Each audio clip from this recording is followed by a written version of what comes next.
In 1982, Santa Fe, New Mexico, Father Reynaldo Rivera goes missing after supposedly delivering last rites to an ailing man.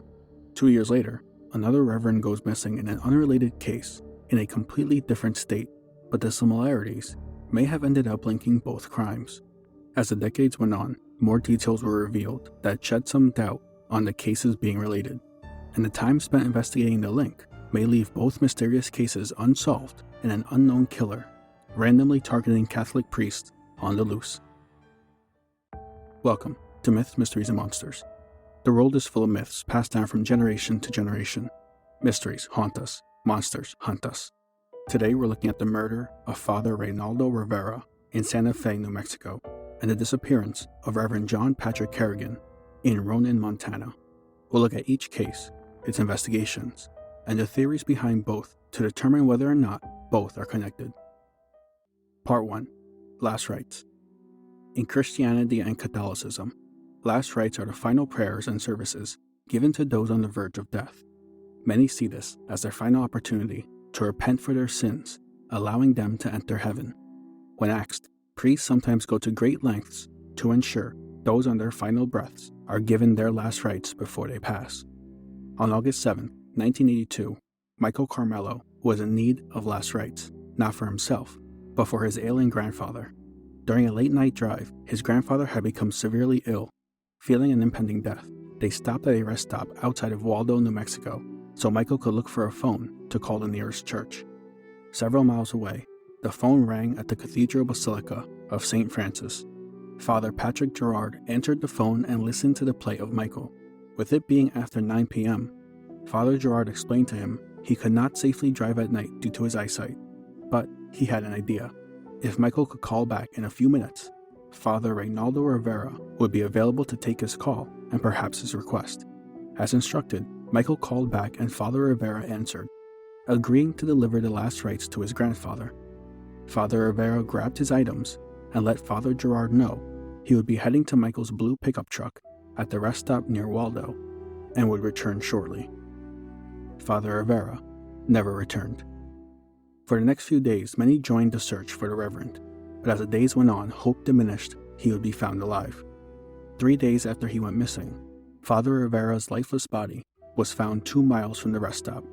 He was 57 years old at the time of his death. Father Rivera had been shot once in the chest, and there was evidence he had been tied and strangled with a wire, possibly a metal hanger.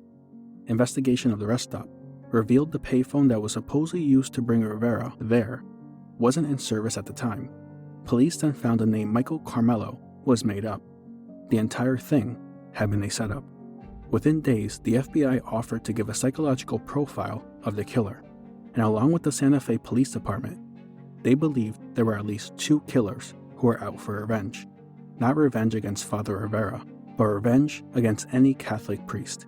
Investigators also believed the killers wanted the body to be found. Instead of hiding or burying his body anywhere in the desert, they chose to leave him out in an open pasture. Furthermore, after Father Rivera's car was found, the police were able to rule out a robbery gone wrong, as it didn't appear that anything of monetary value was stolen. The only thing taken was his last rites kit, which the FBI attributed to the killers wanting to keep a souvenir. A further search of the car showed it had been wiped completely clean of any prints, except a palm print, which led police to believe it belonged to a 39-year-old man who was let out on parole 3 days prior to the murder and spotted 1 day before in Santa Fe. But he was soon cleared when his palm print didn't match and his alibi checked out with other witnesses. Over the next 4 months, the police cleared other suspects, including a pair who had been accused of killing a priest in Arizona, a man who had been suspected of killing a priest in Texas, and another man who bragged about killing a priest in Sacramento. Without any witnesses and exhausting all of their leads, the police could do no more, until 2 years later, when another seemingly related disappearance happened over 1,000 miles away. Part 2. A second connected disappearance. On July 18, 1984, 58-year-old Reverend John Patrick Kerrigan was transferred from the town of Plains, Montana to the Sacred Heart Catholic Church at Ronan, Montana. Not much is known of what Kerrigan did for the next 2 days, besides getting settled into the small town. but on July 20th, on his way back home from a jog, he stopped off at a bakery before vanishing. 3 days later, Kerrigan was reported missing after not showing up for Mass for 2 straight days. That same day, his blood-stained clothes and a bent metal hanger were found 5 miles from Ronan near the side of a highway. Police were then able to rule out robbery, as Kerrigan's wallet along with $200 were mixed in with his clothing. A week later, his car was found miles away, containing bloodstains and a bloody shovel in the trunk. But despite continuing searches, Kerrigan's body was never found. In 1985, police reported they had a possible suspect under surveillance, but no arrests were ever made. Attempting to look into Kerrigan's past, Montana detectives traced his previous whereabouts to New Mexico in 1983, where they learned of Father Rivera's murder. This opened the door to the possibility both were connected and targeted by a serial killer looking to kill Catholic priests. Both cases included many similarities, including involving a metal hanger during the course of the crime. Both occurred during the summer. Both reverends were around the same age. Both cars were brown Chevys and were found miles from their home, appearing to have been used to transport the bodies. But looking into Kerrigan's past revealed he had his own dark secrets, which began to throw doubts in any connection between the 2 cases. As the Montana Police Department attempted to link Kerrigan and Rivera together during Kerrigan's time in New Mexico, they continuously came to roadblocks from church officials. Kerrigan had been transferred multiple times to multiple churches over the last few years prior to his disappearance, and church officials refused to say why, besides stating he had been in New Mexico for further education. With no further details, the police were unable to link both crimes, and investigators themselves were divided as to if both were even connected. The lack of evidence and leads left investigators stumped and opened the door to various theories. Part 3. The theories. We know why the investigators believed the cases to be linked. The similarities between both are hard to ignore, but let's look at how they are different. First, the bodies or lack thereof. Father Rivera's body was found out in an open pasture, leading detectives to believe his killers wanted his body to be found. This is in direct contrast to Kerrigan's body never being recovered. For the crime scenes, the use of a metal hanger is only suspected in Father Rivera's case, while confirmed in Kerrigan's case. Kerrigan's car and clothing had multiple bloodstains, while Rivera's car was wiped clean and no bloodstains were reportedly left in or around the car. The men themselves were also found to have no connection and were found to not have crossed any paths at any point in their lives, including the 3 months Kerrigan spent in New Mexico. In Father Rivera's case, he didn't appear to be targeted specifically, as the killers called looking for any priest available to give last rites. A theory that was considered early on and reported by the Santa Fe New Mexican paper was the idea that a satanic cult may have been behind Father Rivera's murder. Father Rivera's own brother, Fred Rivera, also believes this to be the case.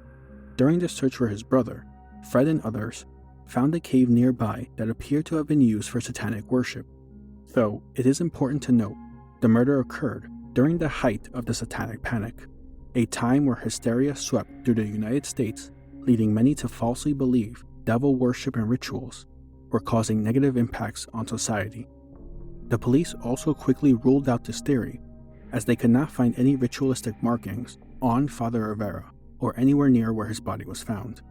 It could be argued Father Rivera's murder was a senseless murder by a group who wanted revenge on the Catholic Church, taking out their anger on any priest. But in Kerrigan's case, his past shed some light on why some would have wanted him dead. In 2015, it was revealed why the church officials in 1984 were so keen on not giving any more information on Kerrigan's transfers for further education. A class action lawsuit from 2011 forced the Diocese of Helena to publish a list of priests and nuns accused of sexual abuse. John Patrick Kerrigan was on that list. Instead of removing him completely from the church or contacting authorities, church officials elected to move Kerrigan around to avoid punishment. In fact, his assignment at Ronan was his 13th assignment since being ordained, never staying in one place for more than 6 years before being forced to move. With this information, it's not difficult to see why someone who was failed by the system or witnessed the injustice and abuse would have wanted to take matters into their own hands. In the end, we may never know what happened to both Father Rivera and Kerrigan. Was it a random act of violence and a targeted act of revenge for past evils done unto others?